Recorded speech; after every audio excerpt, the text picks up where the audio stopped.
Mi nombre es Axel Vázquez y en este video hablaremos sobre la administración de archivos. Como primer concepto tenemos el acceso a archivos, que lo podemos definir como la capacidad de acceder, leer, modificar, ejecutar o compartir archivos de un sistema informático. También cabe mencionar que se gestiona mediante permisos y modalidades de acceso asignados a cada archivo o directorio. El acceso a archivos tiene dos tipos, tiene el acceso secuencial y el acceso aleatorio. El acceso secuencial se basa en acceder a los datos de manera secuencial desde el principio hasta el final del archivo. Esto significa que para acceder a un registro o dato específico es necesario recorrer todos los registros anteriores hasta que se encuentre el archivo deseado.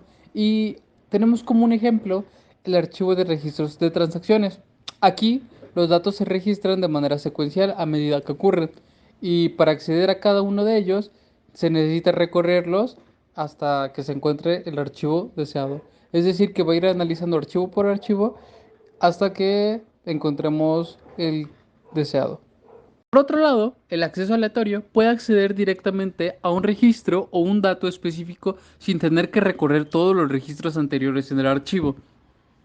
El acceso aleatorio es especialmente útil cuando se necesita acceder rápidamente a un registro específico sin tener que leer todos los registros anteriores. Es decir, que aquí se va a buscar un archivo en especial, pero nosotros tenemos que tener una clave para identificar ese archivo. Como tenemos de ejemplo, son las bases de datos. En este caso, las bases de datos se puede acceder a archivos de registros específicos de una tabla de manera directa, utilizando una clave única, es decir, utilizando una llave, como un número de identificador o un código de producto. Tocará hablar sobre los atributos de archivos. Estas son características o propiedades asociadas a un archivo específico. Estos atributos pueden proporcionar información sobre el archivo, como su nombre, tamaño, tipo, fecha de creación, fecha de modificación, permiso de acceso, entre otros más. Los atributos de archivos son utilizados para organizar y administrar de manera efectiva los archivos en un sistema de archivos. Los sistemas operativos como Windows, Linux, Mac o OS tienen diferentes conjuntos de atributos de archivos utilizados para gestionar y organizar los archivos de sus respectivos sistemas. A continuación, se hablará un poco de los atributos de archivos de estos sistemas operativos. Iniciamos con el sistema operativo Windows. Aquí, Windows tiene el atributo de solo lectura, el cual indica que el archivo no puede ser modificado. De ahí tenemos el atributo de archivo oculto. Este hace que el archivo sea invisible en el explorador de archivos, a menos que se muestren los archivos ocultos. Como tercer atributo tenemos el archivo de sistema, el cual indica que el archivo es necesario para el funcionamiento del sistema operativo.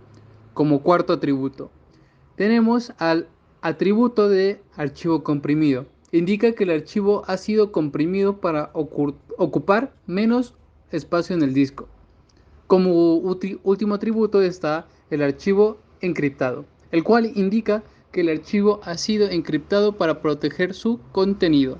Esos fueron algunos ejemplos de atributos con los que cuenta el sistema operativo Windows.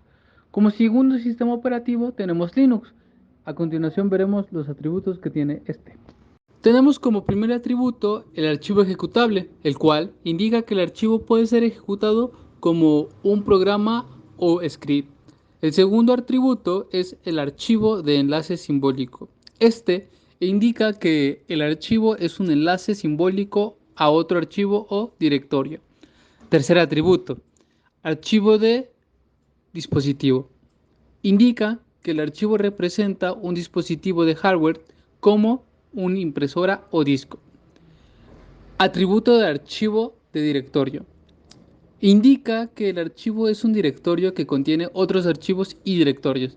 Y como último atributo tenemos el archivo de socket, el cual nos indica que el archivo es un punto de comunicación para la transferencia de datos entre procesos. Finalmente, el sistema operativo Mac OS tiene como primer atributo, al igual que Windows, el solo lectura, que igual indica que el archivo no puede ser modificado. De ahí tenemos el atributo de archivo oculto. Este hace que el archivo sea invisible en el Finder a menos que se muestre en los archivos ocultos, igual que en Windows. Después tenemos el atributo de archivos de sistema. Indica que el archivo es necesario para el funcionamiento del sistema operativo.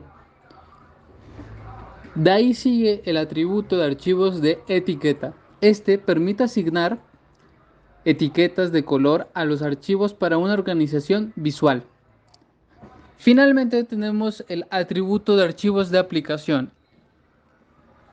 Este último atributo indica que el archivo es una aplicación ejecutable. Como tercer subtema tenemos las operaciones de archivos, las cuales se refieren a las acciones que se pueden realizar sobre los archivos en un sistema informático. Cabe mencionar que son fundamentales para trabajar con archivos y son proporcionadas por el sistema operativo a través de llamadas al sistema específico. Las aplicaciones y programas pueden utilizar estas operaciones para gestionar y manipular archivos según sea necesario. Algunas operaciones de las más comunes dentro de estos sistemas operativos tenemos crear un archivo. Esta operación implica, como su nombre lo dice, crear un nuevo archivo dentro del sistema y se utiliza una llamada al sistema específico para crear un archivo con un nombre específico, además de determinar su ubicación. Después tenemos abrir archivo. Al abrir un archivo se establece una conexión entre el programa y el archivo. Se utiliza una llamada al sistema para abrir un archivo existente y obtener un descriptor del archivo que se utiliza para acceder y manipular el contenido de este mismo. De ahí se cuenta con la operación de leer archivo. Esta operación implica leer los datos de un archivo abierto. Se utiliza en una llamada al sistema para leer una cierta cantidad de datos desde una posición específica dentro de este mismo y almacena en un buffer y se almacenan dentro de un buffer que está en la memoria. Contamos también con la operación escribir archivo, el cual implica escribir datos de un archivo abierto. Este utiliza una llamada al sistema para escribir una cierta cantidad de datos desde un buffer en la memoria, en una posición específica del archivo. También se cuenta con cerrar archivo. Al cerrar un archivo se finaliza la conexión entre el programa y este mismo, ¿no?